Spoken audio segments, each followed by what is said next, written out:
far as learning about punishment and things of that nature, people that say you shouldn't talk about punishment, they should talk to God a little more often, because half of his Torah talks about punishment. Half the Chumash you read every week talks about punishment.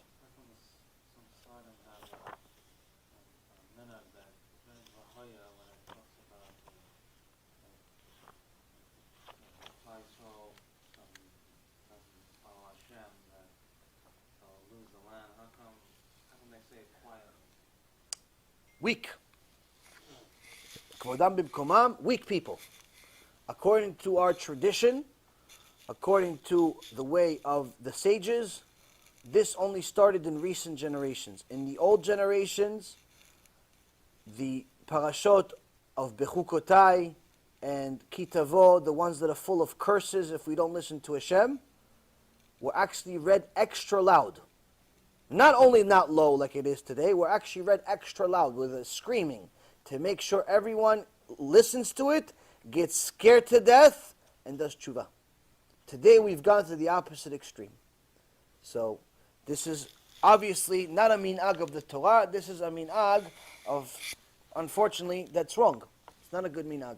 It's a bad minhag. It's not what we learned.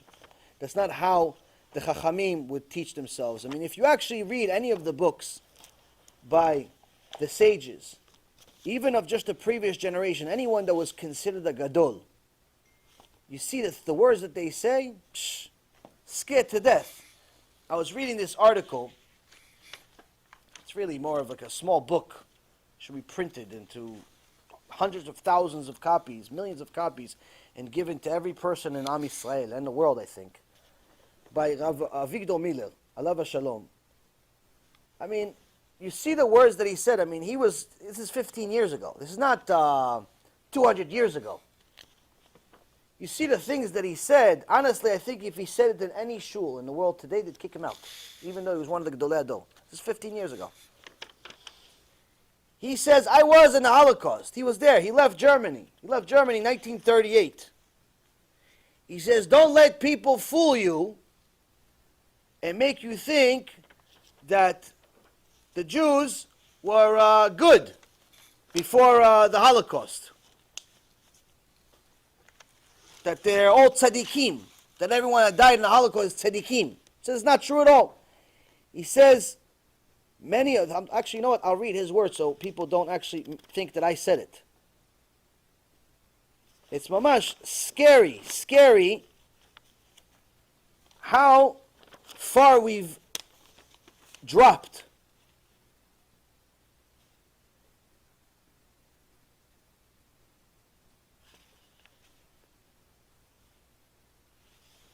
In just a very short period of time.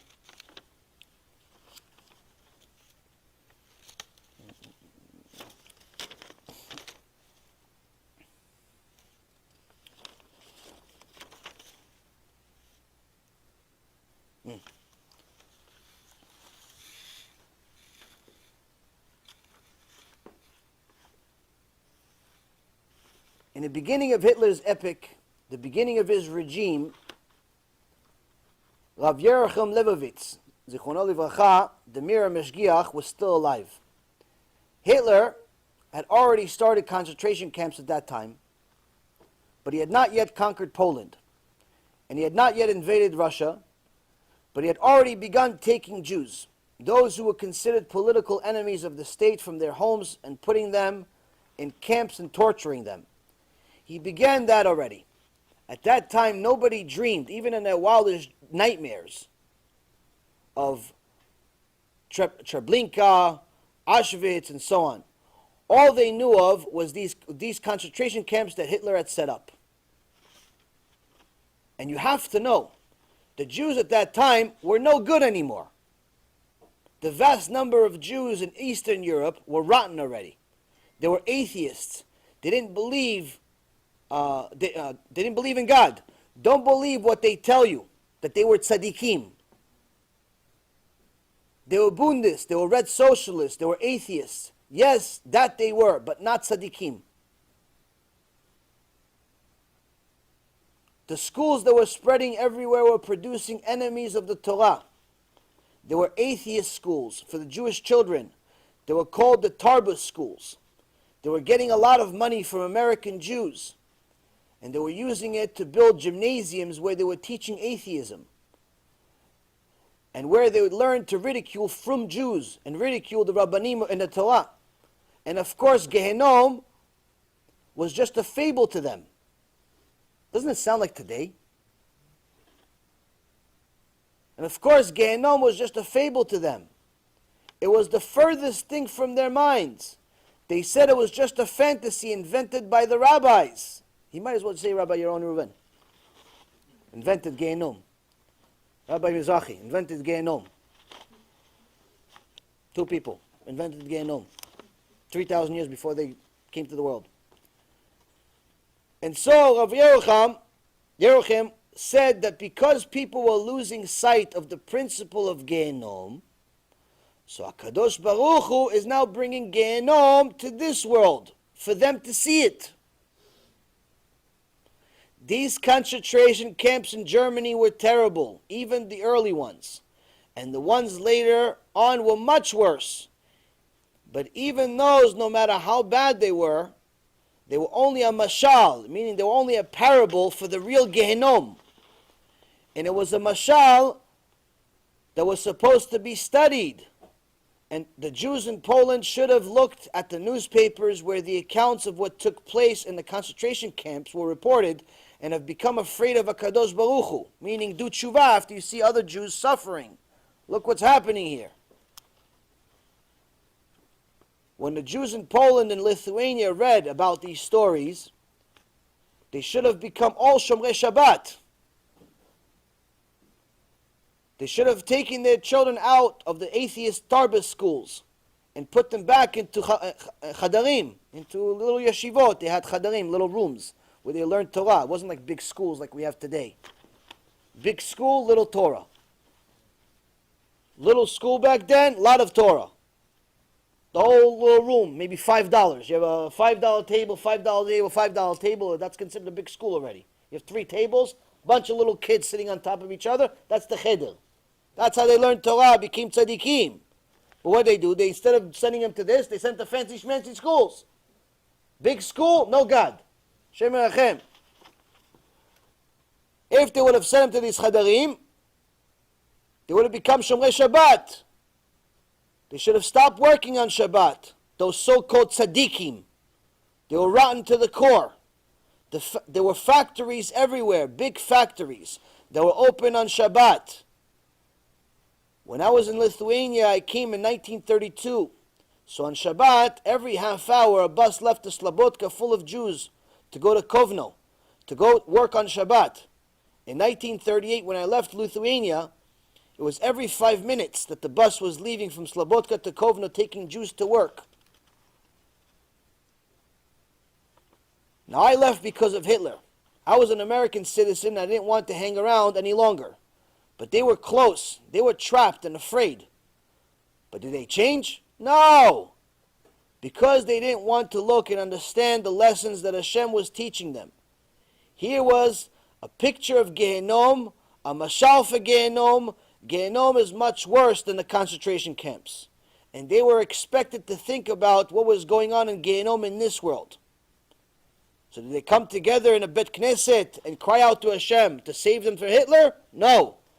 Yes, the yeshivot, they did, but the yeshivot were only a little drop in the ocean. I was in a yeshiva, and we'd said Tehillim with bechiyut, with crying to Hashem, because Hitler was close. We saw Gehenom closing in on us. Hitler was just across the border. It could have happened any day. Hitler could have marched across the border into weak little Lithuania and conquered it. So we cried out to Hashem. But did the people of Europe cry out? No. They read the Zionistic socialist newspapers full of atheism. They read the Bundist newspapers, all atheism. Even the revisionist newspapers were all atheists. And these were daily newspapers published every day. The Frum didn't have one daily newspaper. Am Yisrael had one monthly newspaper. Every month, one newspaper, meaning the Frum. That's how few the Frum people were, and weren't getting any better. So HaKadosh Baruch Hu brought concentration camps and death camps and the crematoria to give people a tziyur, a picture of Gehenom. He didn't want Gehenom to be a vague idea, a foggy concept in the back of our heads. He wants us to inculcate it into our personalities. So he gave us a little glimpse, and that way it became part of who we are. And we, just because we're living now 40 years after the fact, does that mean we shouldn't use that reminder? The Gehenom that Hashem brought into this world is still etched in our minds. It's still fresh wound, even 40 years later. This is obviously 30 years ago.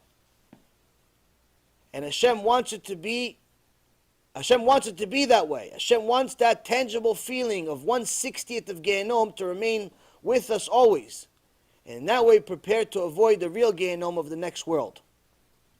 Now, as any part of this is one of the Gdolei Adol. This is Rav Avidgor Miller. There's no doubt that everyone accepts him as one of the giants. This is just a small token. This is not even one page. It's a couple of paragraphs of this Kodesh Kodashim that he wrote here about Parashat Kedoshim. Thinking about how Hashem thinks. That's how this whole parasha is. Does any part of it sound like he's exaggerating, or he's making things up, or he's saying things out of context like it's his own opinion? Anyone that says that there's no Gehenom, or there's no punishment, or don't be too scared, or everything's okay, all of those things, these people are people you have to run away from. Because on them it's also written in the book of Deuteronomy, Shalom Yeli. Shalom Yeli, everything's okay. Everything's okay, don't worry, there's no punishment, there's no Gehenom, Hashem loves you. This is kfirah against the Torah. And the reason why Hashem allowed vicious beasts like Hitler, Imach Shemo v'zichro, and anyone like him before or after, to do what they did was simply to tell us, you better do tshuva. You better do tshuva in this world, or else I can't do anything else for you. Killing brothers, sisters, cousins, aunts, uncles, grandparents, all of that, it's not Hashem doesn't want to do it. But if he has to do it in order to save the rest, that's what you have to do. And that's how he continues to write. He says, listen, the Holocaust, he says in his own words, Rav Avidgor Miller, and all of the giants from that time said the same thing. The Holocaust was a chesed from Hashem, was kindness from Hashem. Not that Hashem wanted 6 million to die. Nobody get their twisted mind to think like that.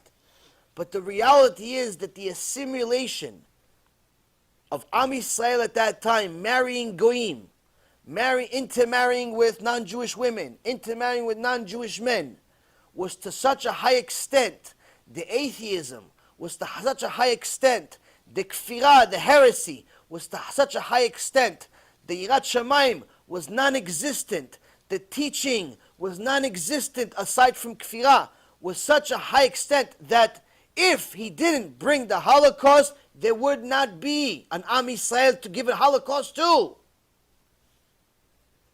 So unfortunately, this very painful medicine was also the cure.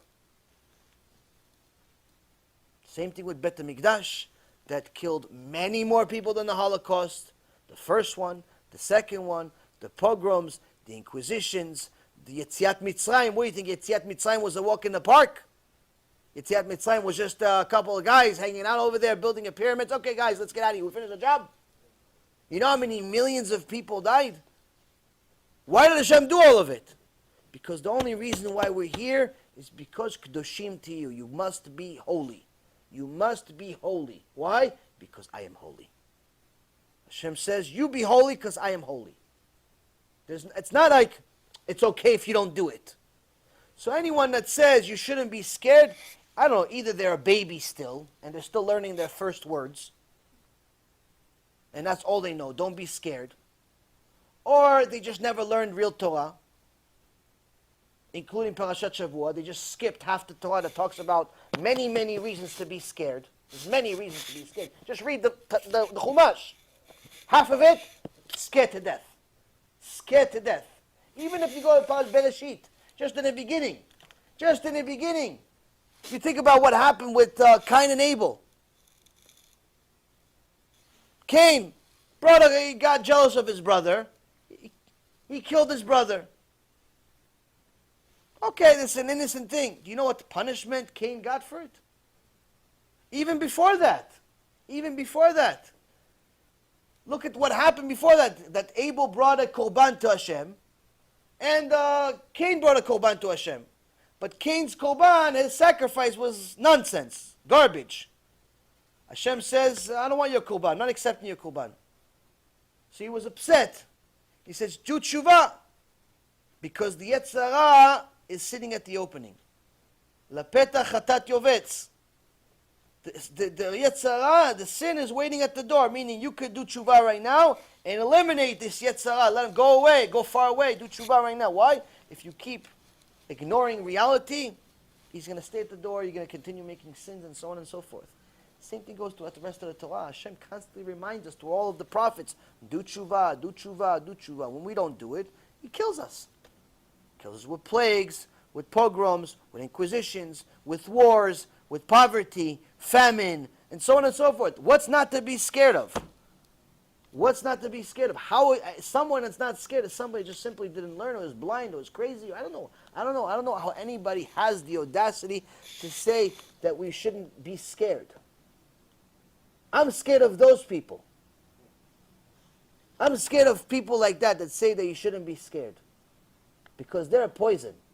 That doesn't even look like poison. Atzileni na miyad achi miyad Esav. Save me from my brother from Esav.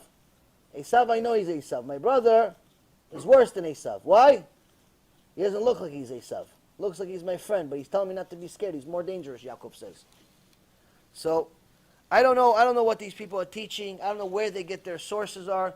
But that's why I always tell people, when they mention to me that this Y.Y. Jacobson that still hasn't responded to my emails or my messages in multiple ways, when he did a shiur full of kfirah about Gehenom being a place that there's nothing to be scared of, and I responded to it, sending him a private message, and then when he didn't respond, sending him again, and then when he didn't respond, saying something publicly, and he still hasn't responded. When someone asked me a question about, who should I listen to? His shiur of 29 minutes of kfirah, or your shiur that says that it's something to be scared of, this Gehenom? I said, before I even see the shiur, before I see it, just listen to whoever provides more valid sources. So the person that said it said, oh, that's easy. That's an easy decision. Why is it an easy decision? If you want to waste 29 minutes of your life and you listen to his shiur, he didn't use a single source. Not one single source in 29 minutes of a shiur. I don't know how you call something a shiur if you don't use any sources and there's no makor whatsoever to anything you're saying. It's more like a meeting. It's more like a conversation between friends. A shiur is supposed to use Torah. He didn't use Torah, he used his opinion. So to say there's nothing to worry about, are you going to protect me? Who says that? Moshe Rabbeinu says be worried. Moshe Rabbeinu says be worried. David HaMelech says be worried. Shlomo HaMelech says be worried. Everybody says be worried. So what this little rabbi says not be worried, that's okay? He's bigger than Moshe Rabbeinu? He's bigger than Stipler Gaon? He's bigger than Chafetz Chaim? He's bigger than everybody? Who are these people? Rabotai Karim, the people that say you have nothing to be scared of, be scared of them. They're the people to be scared of. They're worse than Gehenom. They're the Yetzer Hara's soldiers. Hamash. No sugarcoating. They're the Yetzer Hara's soldiers. People like that, run away from. Don't learn anything from them. Nothing from them. Nothing. You can't learn. Don't even learn how to play tic-tac-toe from them. I'm sure there's some level of kfirah in that too. I'm serious. Dangerous people. Somebody tells you have nothing to worry about is against the Torah. 13 principles of faith. Hashem says there are reward and punishment. So what? Punishment I'm not going to be scared of? It says 13 principles of faith. There's 13 things that you need to believe in order to classify as a Jew. There's reward and punishment. If the punishment was nothing to be scared of, What's the point of the reward? Why shouldn't it be reward and reward? Everything is reward. Shouldn't Moshe Rabbeinu say, guys, listen, you should do this stuff, but if you don't, there's nothing you should be scared of. It's on me, don't worry. I'll take you out of Gehenom. Shouldn't he say that at some pasuk somewhere? Shouldn't there be some book that some big giant Gedol Hador wrote one day? Don't be scared, the whole Torah is a joke. Shouldn't it be like a banner? Why are they religious then, these rabbis? Why do they keep Shabbat? You can't tell me that they enjoy keeping Shabbat if they're not scared of anything. Why? Won't they rather go to the casino? Won't they rather eat pork and shrimp? You can't tell me that it's not delicious. Rabban Gamliel, Tana Kadosh. Rabban Gamliel says a person should never say, I don't like milk and meat, and I don't like to wear shatnez, and I don't like to do the sins that are in the Torah. He should never say he doesn't like it. It's not true. He likes pork, and he likes milk and meat, and he likes shatnez, and he likes the sins. It's not true that he doesn't like them. So don't ever say that.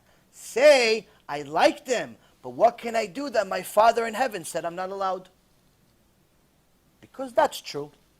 No one says that pork's not delicious. No one says that milk and meat's not delicious. No one said that every prostitute in the street is not somebody that every guy wants to be with, because the guys are animals. No one says it's not true. It's true. But what are we going to do that our Father in heaven said no? And when our Father in heaven says no, it's scary.